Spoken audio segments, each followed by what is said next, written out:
Hare Krishna, Krishna Krishna, Hare Hare, Hare Rama, Rama Rama, Hare Hare. ओम अज्ञानतिमिरान्धस्य ज्ञानाञ्जनशलाकया चक्षुरुन्मीलितं येन तस्मै श्रीगुरुवे नमः। नमो ओम विष्णुपादाय कृष्णप्रेष्ठाय भूतले श्रीमते भक्तिवेदांत स्वामिन इति नामिने। नमस्ते सरस्वती देवे गौरवाणी प्रचारिणे निर्विशेष शून्यवादी पाश्चात देशतारिणे। जय श्री कृष्ण चैतन्य प्रभु नित्यानंद श्री अद्वैत गदाधर श्रीवास आदि गौर भक्त वृंद। हरे कृष्णा कृष्ण कृष्ण हरे हरे, हरे राम राम राम हरे हरे। हरे कृष्णा कृष्ण कृष्ण हरे हरे, हरे राम राम राम हरे हरे। हरे कृष्णा कृष्ण कृष्ण हरे हरे, हरे राम राम राम हरे हरे।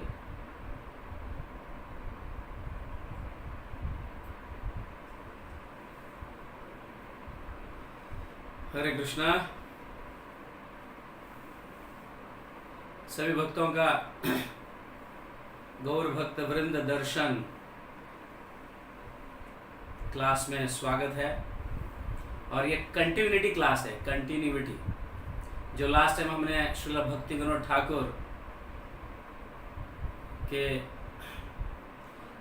पास्ट टाइम्स और उनके शिक्षाएं जो है, उनकी लीलाएं और उनकी शिक्षाओं के विषय में जो कुछ थोड़ी अधूरी रह गई थी, उसे हम आज पूरा करने जा रहे हैं। तो थोड़ा रिवीजन कर लेते हैं, हमने क्या क्या लास्ट टाइम हमने क्या क्या चर्चा की है। हमने ये देखा था, ये चर्चा की थी कि श्रील भक्ति विनोद ठाकुर का आविर्भाव का कारण क्या है। क्योंकि गौड़िया वैष्णवास के ऊपर अंधेरा छा गया था, कई प्रकार के अपसंप्रदाय उत्पन्न हुए थे और उसको नष्ट कर सही धर्म, नित्य धर्म या प्रेम धर्म की स्थापना करने हेतु चैतन्य महाप्रभु के एकदम निकट के पार्षद जो है, जिनको हम कहते हैं नमो भक्ति विनोदाय सच्चिदानंद नामिने गौर शक्ति स्वरूपाय। यस, चैतन्य महाप्रभु के शक्ति के स्वरूप है भक्ति विनोद ठाकुर। और उनकी इच्छा को पूर्ति करने के लिए भक्ति विनोद ठाकुर को यहाँ पे उन्होंने भेजा है चैतन्य महाप्रभु, जिसके कारण ये औल बौल गौरांग नागरी सहजिया ये सब नष्ट हो जाए। अगर हमने लास्ट टाइम भी इसकी चर्चा की थी कि अगर भक्ति विनोद ठाकुर नहीं अवतरित होते तो आज हम भक्ति का कुछ अलग रंग जो नीच प्रकार का है ये देखते। क्योंकि ये लोग बहुत प्रचार कर रहे थे, जैसे भक्ति पर काले बादल छा गए ऐसे प्रतीत हो रहा था। और उच्च कक्षा के लोग कहो या सुशिक्षित लोग कहो या जिनको जेंटल या सोबर लोग भक्ति को, ऐसे भक्ति को देखकर घबरा रहे थे और उससे दूर भाग रहे थे। ये जो आंवला बावला साकी बेकी गौरांग नागरी स्त्रियों के साथ उठना बैठना, उनके गले में हाथ डालकर घूमना सोना, इस प्रकार के भक्ति से कई लोग भयभीत हो गए थे कि भक्ति ऐसी कुछ होती है क्या। ये बहुत मतलब हमारा दुर्भाग्य था उस समय। लेकिन भक्ति विनोद ठाकुर के कारण ये सारे काले बादल नष्ट हो गए और सही धर्म की स्थापना हुई, या मतलब सही धर्म का उन्होंने वापस री एस्टैब्लिश, उसको पुनर्स्थापना, चैतन्य महाप्रभु के इस भाव को, इस प्रेम भाव को स्थापित किए। इस विषय में भी हमने लास्ट टाइम चर्चा की, क्यों प्रकट होने का उनका कारण क्या था, ये चर्चा की। तो उनका प्राकट्य भी हमने चर्चा की, जैसे वीरनगर में उनका जन्म हुआ 1838 में। उनके माता पिता का नाम आनंद चंद्र दत्त और जगत मोहिनी देवी, इस विषय में भी चर्चा हुआ। तो उनके बालपन का भी जो है, कैसे वो 2 वर्ष के बालक ही थे उस समय उन्होंने कविता की रचना की। फिर बाद में आगे चलकर महाभारत रामायण पर कंठस्थ किया उन्होंने। फिर एस्ट्रोलॉजी पर रिसर्च करने लगे, इसकी चर्चा हुई। फिर उनका कैलकाटा में कैसा उन्होंने कैसे शिक्षा धारण की अपनी कैलकाटा में। उसके उपरांत फिर ओडिशा में उन्होंने कैसे अपने करियर को एक साधारण एक स्कूल टीचर, आगे चलकर हेडमास्टर बने। फिर बाद में आगे धीरे धीरे वो मैजिस्ट्रेट भी बने। तो इस विषय में भी हमने चर्चा किया। उसके उपरांत फिर उनका प्रचार, उनका ट्रैवलिंग, घूमना यहाँ वहाँ, तो जहाँ जारे देखो तारे कहो कृष्ण उपदेश, जहाँ जाते थे वो भगवान के नाम के विषय का प्रचार करते थे, नाम के विषय में प्रचार करते थे, कथा करते थे। कई लोग उनके कथा से जल भी जाते थे। और वैसे भी भौतिक अवस्था में भी उन्होंने बहुत कष्ट देखा है, इस विषय में भी हमने चर्चा की।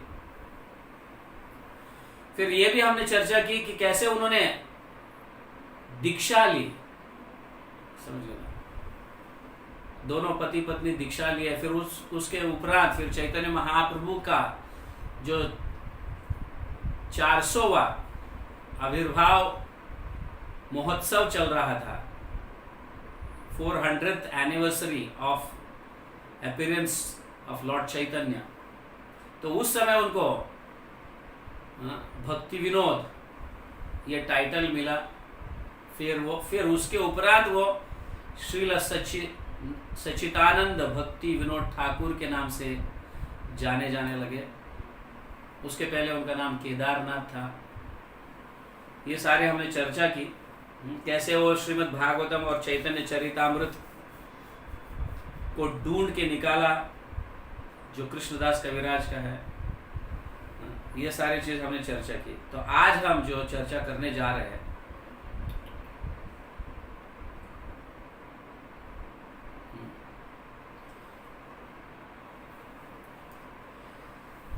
तो उनकी तपस्या के विषय में आज चर्चा करेंगे कि वो कैसे अपने रोज के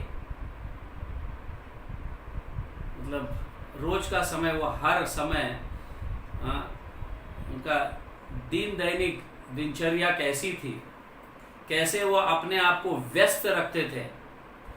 एक क्षण का समय भी उन्होंने व्यर्थ नहीं गवाया, एक क्षण का समय भी। देखो वो एक्चुअली 2 ही घंटे सोते थे, 2 ही घंटे, 8 से लेके 10 बजे तक, शाम के 8 से लेके 10 बजे तक ही सोते थे वो। और 10 बजे उठकर 4 बजे तक वो लिखते थे, ग्रंथों का या टीका कहो, ट्रांसलेशंस कहो, जो भी है वो लिखा करते थे। और 4 से 4:30 फिर वो आधा घंटा सिर्फ रेस्ट लेते थे। बाद में सुबह 10 बजे से लेके 4 बजे तक वो लिखते थे, रात के 10 बजे से लेके सुबह के 4 बजे तक वो लिखते थे। और 4 से 4:30 बजे तक आधा घंटा सिर्फ वो थोड़ा रेस्ट लेते थे। और उसके उपरांत 4:30 से 7:30 8 बजे तक वो अपना जॉब करते थे। उसके उपरांत फिर थोड़ा करस्पॉन्डेंस, फिर शास्त्रिक अभ्यास भी करते थे।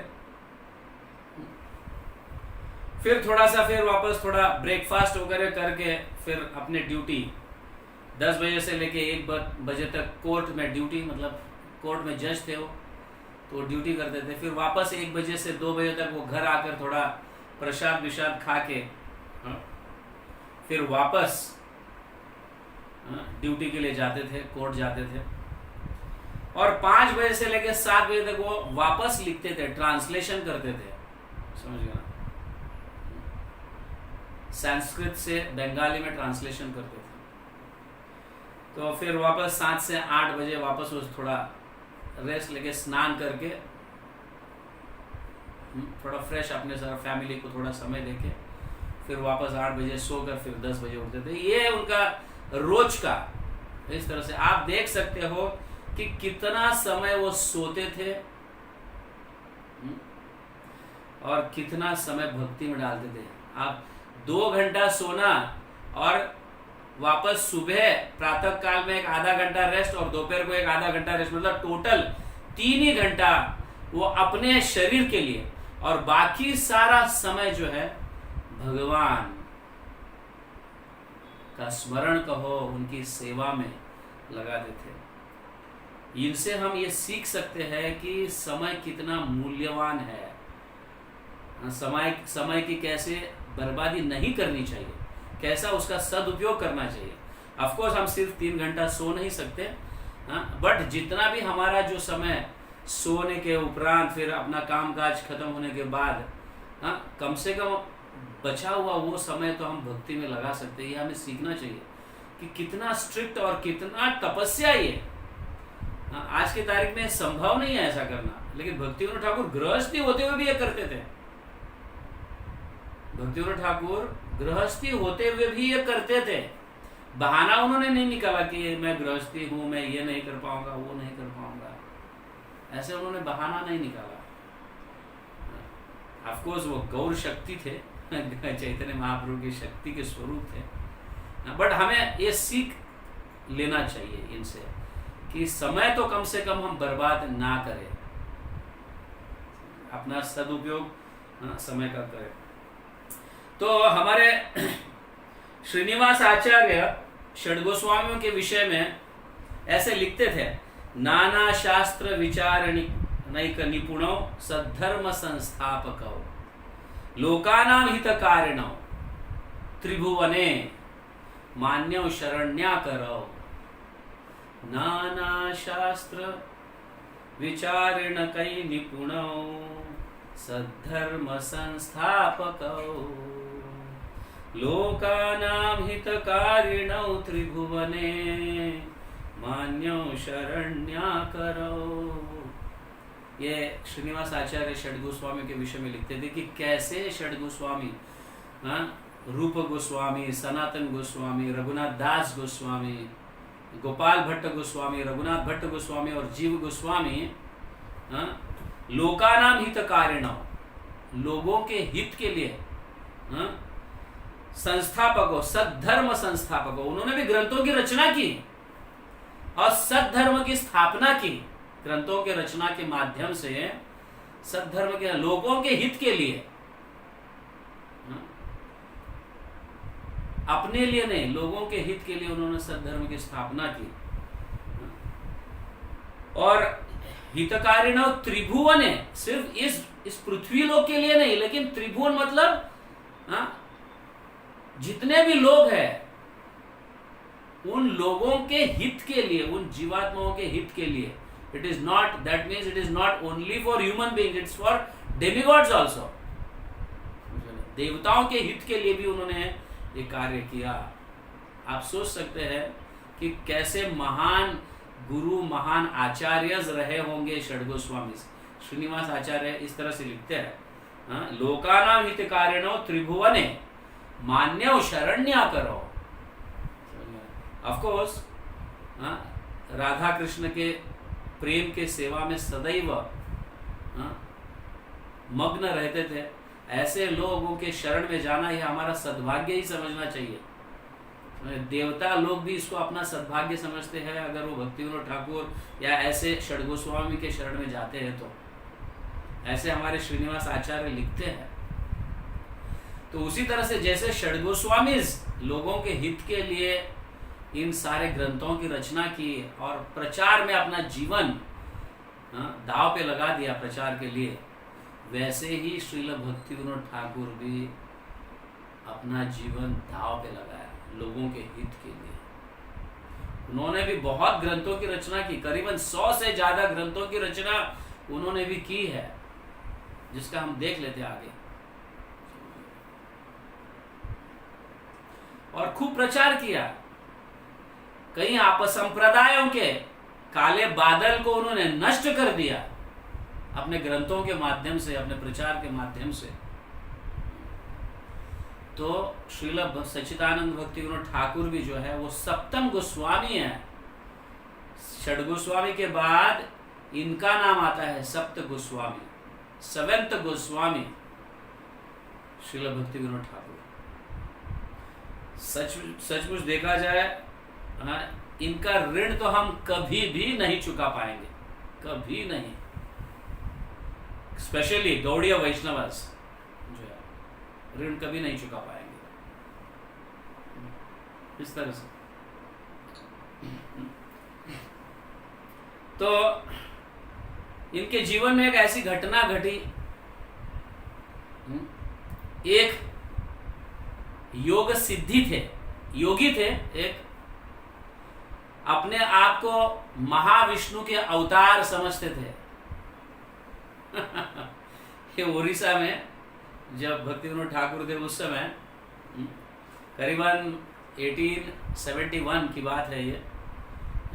ये भी ऐसे औल बौल कर्तभज, दरवेश, अति बरी इस सांप्रदाय के, ये इस अपसंप्रदाय के ये योगी थे और अपने आप को महाविष्णु के अवतार समझते थे। और एक बार तो उन्होंने डिक्लेयर कर दिया, और सारे युवतियां मतलब जवान स्त्रियों को बुलाकर कि हम रासलीला करेंगे इस पूर्णिमा के समय। तो रासलीला का प्रदर्शन करने जा रहे थे। अनेक यूथ मतलब यंग लेडीज को, फीमेल्स को इकट्ठा करके ऐसा डिक्लेयर किया था कि मैं महाविष्णु का अवतार हूं और इस पूर्णिमा के समय रासलीला करेंगे, आप सब लोग आ जाइए। और किसी तरह से उस कमिश्नर को पता चला, तो ये जो है इस मैटर को श्रील भक्ति विनोद ठाकुर के हाथ में देते हैं, भाई तुम संभालो। और ये पता नहीं ये क्या क्या कर रहा है, अपने आप को महाविष्णु समझता है। और इवन इतना ही नहीं, अपने आप को महाविष्णु ही नहीं, लेकिन उड़ीसा के जो मतलब पुरी के जो जगन्नाथ बलदेव सुभद्रा जो है उनके चरणों में तो जबरदस्त बड़ा अपराध ये करते थे कि ये तो लकड़ी की मूर्तियां हैं, इनमें कहां से शक्ति है, मैं स्वयं अवतार हूं महाविष्णु का, ऐसा कहकर कई लोगों को ठगाते थे, चीट करते थे। तो ये कमिश्नर ने फिर भक्ति विनोद ठाकुर के हाथ में ये मैटर दे दिया कि आप इसे संभालो और आप बड़े ज्ञानी हैं, भक्त है। और क्योंकि जब भी जज निर्णय लेने का, कोर्ट में निर्णय लेने का समय आता था, भक्ति विनोद ठाकुर ज्यादा सोचते ही नहीं थे। जैसे ही प्रसंग वहां पे दोनों पक्ष का सुनते थे, तत्काल उसी क्षण रिजल्ट देते थे और उनका रिजल्ट कभी गलत नहीं ठहराया, मतलब गलत नहीं साबित हुआ। ऐसा नहीं कि उस केस को आगे चलो, आगे नेक्स्ट वीक में आ जाओ, पोस्टपोन करते थे या डेट देते थे। ऐसा कोई केस एक एक महीना, 15-15 दिन, एक एक हफ्ता ऐसा नहीं चलता था। जैसे ही केस सामने आए, दोनों पक्ष बोल रहे हैं, तो तुरंत जज करते थे और तुरंत डिसाइड करते थे who is right and who is wrong. और उनका केस उनके लाइफ में कभी गलत साबित नहीं हुआ, इट वॉज परफेक्ट। तो ये कई लोग जानते थे, बड़े बड़े लोग जैसे कमिश्नर। और इस मैटर को, इस केस को, जिनका नाम बीश किशन था, योगी पुरुष जो थे, बड़े बड़े लंबे बाल, समझ गए ना, उनका सारा शक्ति जो था उनके बालों में था। जितने लंबे बड़े बाल उतनी उनकी ज्यादा शक्ति। ऐसे घुटनों के नीचे इतने लंबे बाल, जटाएं, समझ गया ना, ऐसे धारण किए हुए थे बीश कृष्ण। तो ये मैटर भक्ति विनोद ठाकुर के हाथ में आया और भक्ति विनोद ठाकुर कई जंगलों के से निकलकर उनके आश्रम वहां पे पहुंच गए। बहुत लंबी समय तक वार्तालाप हुआ और ये विष किशन जो है ये भक्ति विनोद ठाकुर को समझाने लगा कि मैं महाविष्णु हूँ, महाविष्णु का अवतार हूँ। ये जगन्नाथ बलदेव सुभद्रा में तो ये लकड़ी के बनाए हुए ये पुतले हैं, समझ गया ना, इनमें कोई शक्ति नहीं है। तो भक्ति विनोद ठाकुर सह नहीं सकते थे इन चीजों को, और इतना समझाने पर भी ये विष किशन नहीं समझा। तो भक्ति विनोद ठाकुर उनको कोर्ट में खींचे, कोर्ट में खींच के लेके आए और 1.5 साल का सजा दिलवाया, 1.5 साल का। उस समय जेल में रहते समय ये विष किशन जब जेल में उन्हें डाला गया था, तो उस समय उन्होंने ऐसे अपने योगिक शक्ति से भक्ति विनोद ठाकुर के परिवार को बहुत कष्ट पहुंचाया, बहुत कष्ट पहुंचाया। जब पता चला कि इनकी शक्ति इनके बालों में है, तो किसी के माध्यम से उनके बाल जेल में काट दिए गए। काटने के बाद पूरा उनकी शक्ति नष्ट हो गई, शक्तिहीन हो गए वो, और 21 दिन में वो मर गए, 21 दिन में मर गए वो। ऐसे मतलब एक ये अतिबारी जो है, एक ऐसे 13 अपसंप्रदाय उत्पन्न हुए थे उनके समय में, और उनको किस तरह से क्या क्या करके भक्ति विनोद ठाकुर ने चैतन्य महाप्रभु के भाव, प्रेम भाव को स्थापित किया। इसके बाद और एक घटना ऐसी घटी, समझ गए ना, और एक घटना थी ऐसी। फाल्गु बाबा के नाम से एक व्यक्ति था, फाल्गु बाबा। वो भी अपने आप को बलराम का अवतार समझता था या विष्णु का अवतार समझता था, समझ गए ना। और कई ऐसे मतलब उनके सेवा में तो बहुत सारे अनगिनत स्त्रियां थी ऐसे उनकी सेवा में, उनके कपड़े बदलने के लिए, उनको स्नान करवाने के लिए भी ऐसे ऐसे, समझ गए ना। तो इस मैटर को भी वो अपने हाथ में लिए और उनको भी परास्त कर दिए, वो भी मर गए। बहुत बहुत एकदम हम सोच नहीं सकते कितना कष्ट उन्होंने उठाया है, और कई बार उनके परिवार पर ऐसा मतलब कठिन समय बीता है उनके परिवार पर। और एक गांव में तो एक पेड़ के ऊपर ब्रह्म राक्षस रहता था और उस पूरे गांव वालों को परेशान करता था। तो जब भक्ति विनोद ठाकुर को पता चला कि ऐसा है, उस पेड़ के नीचे बैठकर 7 दिन तक श्रीमद् भागवतम पढ़े हो, और लास्ट डे 7वें दिन में वो जड़ से उखड़कर वो पेड़ गिर गया और वो ब्रह्म राक्षस का उद्धार हो गया, क्योंकि वो श्रीमद् भागवतम सुना। ऐसे श्रील भक्ति विनोद ठाकुर, सोच सकते हैं। ये तो एक मतलब एक कुछ ही अंश में बता रहा हूँ, क्योंकि उनका तो देखो, हम इतने गौर भक्त वृंद दर्शन में इतने कई आचार्यों की हमने चर्चा की वगैरह, तो श्रील भक्ति विनोद ठाकुर का ये पहला, जिसे 2 सत्र में इसको पूरा करने का प्रयास कर रहे हैं। तो इस तरह से भक्ति विनोद ठाकुर वैसे बहुत प्रभावशाली थे, शक्तिशाली थे, भक्ति में अग्रगण्य थे, और बहुत स्ट्रिक्ट भी थे, बहुत स्ट्रिक्ट थे। भक्ति विनोद ठाकुर को देखते ही ऐसे लगता था कि सिंह आ गए, सिंह, समझिए, इतना ग्रेव, गंभीर थे बहुत। उनके बातों पर से वो बात करते तो ऐसा मतलब जैसे सिंह का गर्जना है, ऐसे लगता था उनकी बातों में, और सत्य है ऐसा लगता था। श्रील भक्ति विनोद ठाकुर हमारे 1887 में, दैट इज इन 1887 में शिव जी के दर्शन करने के लिए तारकेश्वर गए थे।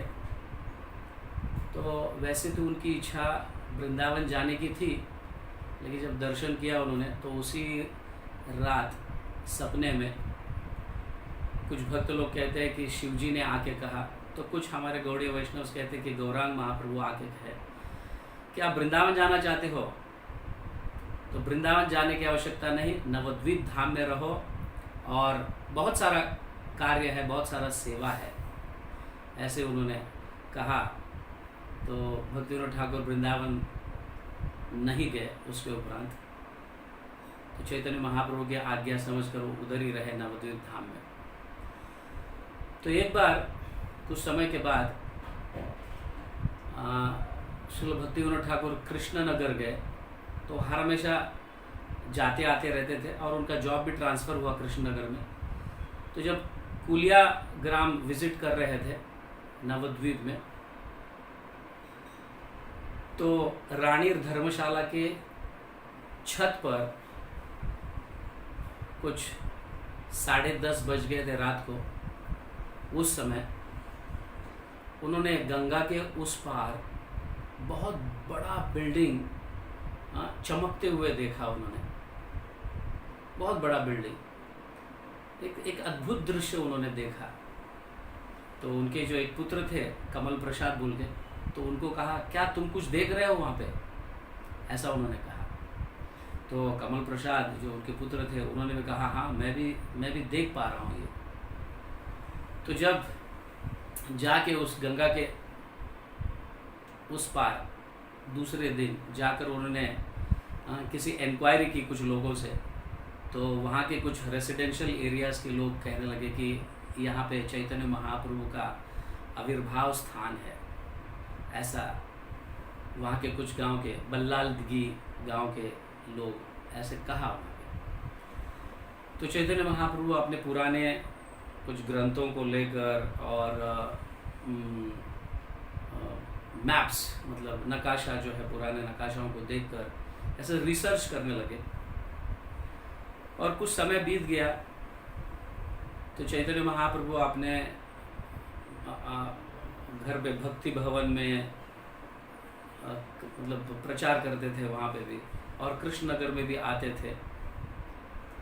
तो इस तरह से उनका प्रचार चलता रहा। तो उसी दरम्यान जो है उन्होंने नामहट की स्थापना भी की वहाँ पे। तो जगन्नाथ दास बाबा जी वहाँ पे आकर कीर्तन किया करते थे। तो जगन्नाथ दास बाबा जी आके वहाँ पे कीर्तन किया करते थे। तो कुछ समय के उपरांत इन 1894 ऐसे, तो वहाँ पे उन्होंने एक बहुत बड़ा नामहट प्रोग्राम किया था। तो उस समय उन्होंने सारे नवद्वीप वासियों को बुलाकर नवद्वीप प्रचारिणी सभा एक कमेटी स्थापित की, वहाँ पे कमेटी स्थापित की। और वहाँ पे उस समय उन्होंने ये विचार किया कि चैतन्य महाप्रभु का ये जन्मस्थली है, तो यहाँ पे कुछ मंदिर बनना चाहिए, ये बनना चाहिए, इस तरह से। तो क्या है, तो जगन्नाथ दास बाबा जी जब बहुत बड़ा प्रोग्राम हुआ था, भक्तिविनोद ठाकुर ने बहुत बड़ा प्रोग्राम किया था, तो उस समय Jagannath Das Baba ji as a chief guest honour ऐसे आए थे, गेस्ट ऑफ ऑनर बोल के आए थे। तो उस समय वो मतलब कंफर्म्ड किए कि ये जगह जो है वो चैतन्य महाप्रभु का जन्मस्थली है, ये नीम के पेड़ के नीचे उन्होंने जन्म लिया था। तो उसके उपरांत फिर भक्तिविनोद ठाकुर फिर वहाँ पे मंदिर की स्थापना या मंदिर बनाए, ऐसे कुछ कार्य करने के लिए अपना मतलब कलकत्ता गए, अपना झोली फैलाए और कई लोगों से फंड इकट्ठा किए, और उसके उपरांत बहुत विशाल मंदिर वहाँ पे बना।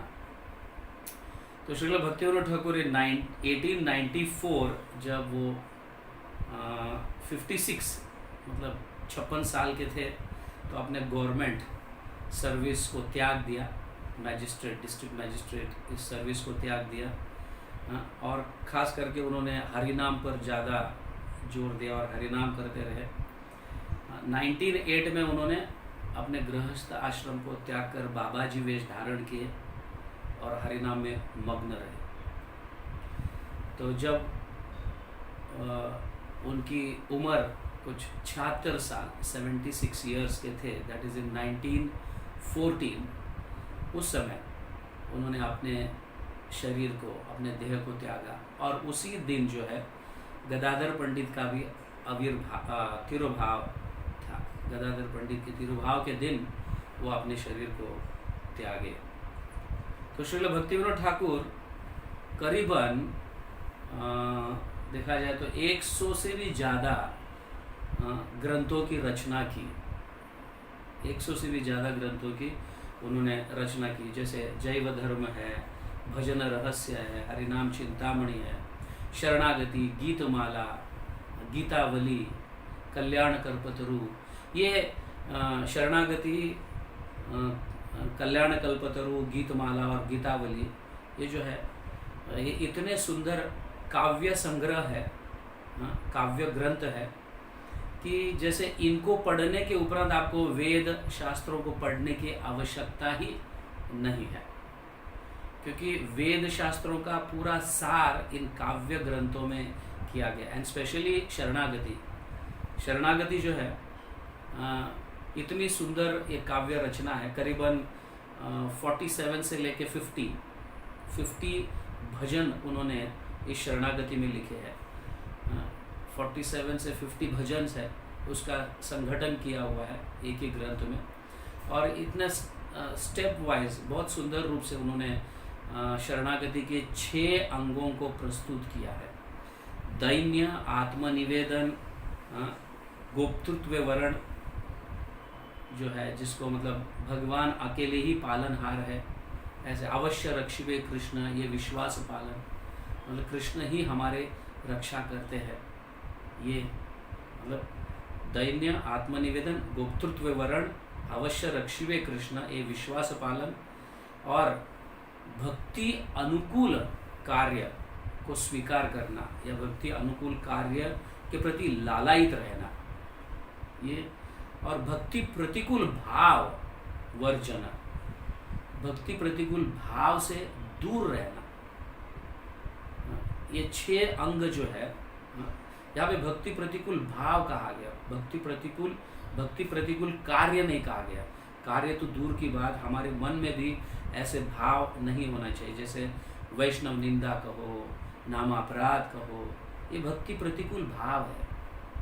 तो ये भक्ति प्रतिकूल भाव से दूर रहना, तो ये 6 अंगों को शरणागति में श्रील भक्तिविनोद ठाकुर इतने सुंदर रूप से प्रस्तुत किए हैं इन 47 भजन, तो उसे हमें पढ़ने चाहिए। ये बहुत सुंदर भजन है, तो आप सब उसे पढ़िए। हम भी कुछ दिनों पहले ये शरणागति के सेमिनार्स लिए थे, है ना, 47 to 50 डेज का हमने सेमिनार किया था इस लॉकडाउन पीरियड में, इज़न्ट इट? आप सब कई भक्त लोग इसमें भाग ले चुके थे, और कुछ लोग तो नए हैं, आप में से कई लोग नए भी हैं। तो इस तरह से श्रील भक्तिविनोद ठाकुर का तिरोभाव हुआ। 76 उम्र के थे उस समय उन्होंने तिरोभाव।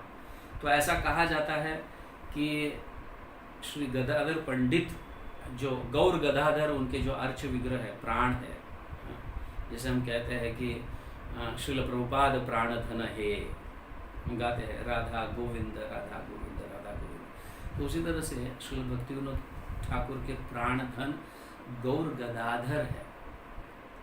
तो गौर गदाधर और श्री राधा माधव के लीला में वो समावेश हो गए एट द एज ऑफ 76 इन 1914। इस समय उन्होंने अपने देह को त्यागा। उसी समय ऐसा गदाधर पंडित का भी तिरोभाव था, तो उसी समय there should be some connection, क्योंकि भक्तिविनोद ठाकुर का भी तिरोभाव उसी दिन हुआ, गदाधर पंडित का भी तिरोभाव उसी दिन हुआ था, इसी तिथि पर हुआ था। ओके, तो मेरी एक नम्र प्रार्थना है आप सबसे कि आप श्री भक्तिविनोद ठाकुर के ग्रंथों को पढ़ो, वो वेदों का सार है। श्री भक्तिविनोद ठाकुर के श्री चरणों में हमें सदैव प्रार्थना करनी चाहिए। हम तो उनके ऋण को चुका नहीं पाएंगे, लेकिन सदैव हम उनके प्रति कृतज्ञ रह सकते हैं उनके ग्रंथों को पढ़कर, ताकि हम में भी वो मूड्स आ जाए। तो श्री भक्तिविनोद ठाकुर के लीला है, पास टाइम में से हमें ये शिक्षा लेनी चाहिए कि जैसे मैं कह रहा था कि भक्ति विनोद ठाकुर अपने एक क्षण को भी कभी ऐसे गवाए नहीं। हाँ, हमेशा हर एक क्षण भक्ति में लगाए, भगवान की सेवा में अपने शरीर को लगाए, उन्होंने अपने जीवन को लगाया। तो हमें ये सीखना चाहिए। वो कितने बजे 8 बजे सोते थे, 10 बजे उठते थे, 10 बजे से लेकर 4 बजे तक वो लिखा करते थे, ग्रंथों को लिखा करते थे। 4 बजे से लेकर 4:30 बजे तक वो थोड़ा आराम कर 4:30 से लेकर 7:30 8 बजे तक वो जप करते थे अपनी माला पर, हर हमेशा इस तरह से व्यस्त रहते थे। तो हमें कोई भी समय जो है ना बर्बाद नहीं करना चाहिए। एक क्षण गया हुआ भी लाखों करोड़ों रुपए देने के बाद भी वो वापस नहीं आता। तो ये ध्यान में रखिए, हमें श्रील भक्ति विनोद ठाकुर से ये शिक्षा लेनी चाहिए कि हम अपना समय बर्बाद ना करें। श्रील भक्ति विनोद ठाकुर जो है 3 भविष्यवाणी किए थे। श्रील भक्ति विनोद ठाकुर 3 भविष्यवाणी किए थे। पहला भविष्यवाणी यह था कि एक व्यक्ति जन्मेगा, एक व्यक्ति आएगा, एक व्यक्ति अवतरित होगा जो पूरे जगत में चैतन्य महाप्रभु के शिक्षाओं को फैलाएगा। तो ये पहला भविष्यवाणी था। दूसरा भविष्यवाणी यह था कि पूरे जगत में, हाँ, फ्रांस कहो, इंग्लैंड कहो, अमेरिका कहो, पृथ्वी पर जितने भी देश हैं, सभी देशों में हरिनाम गूंज उठेगा। अपने अपने गलियों में ये लोग हरिनाम धुन करेंगे, ये हरिनाम गाएंगे अपने अपने गलियों में। ये भी भविष्यवाणी की थी श्रील भक्ति विनोद ठाकुर। और तीसरा भविष्यवाणी यह था कि उन्होंने देखा कि सारे विदेशी लोग जो है, गोरे लोग, American, England, France, Japan, Chinese भी, यहां तक ऐसे भी लोग आएंगे मायापुर और बंगालियों के साथ जो है कीर्तन करेंगे, हरे कृष्णा कृष्ण कृष्ण हरे हरे, हरे राम राम राम हरे हरे। ये कीर्तन करेंगे लोग ऐसे। तीसरी भविष्यवाणी।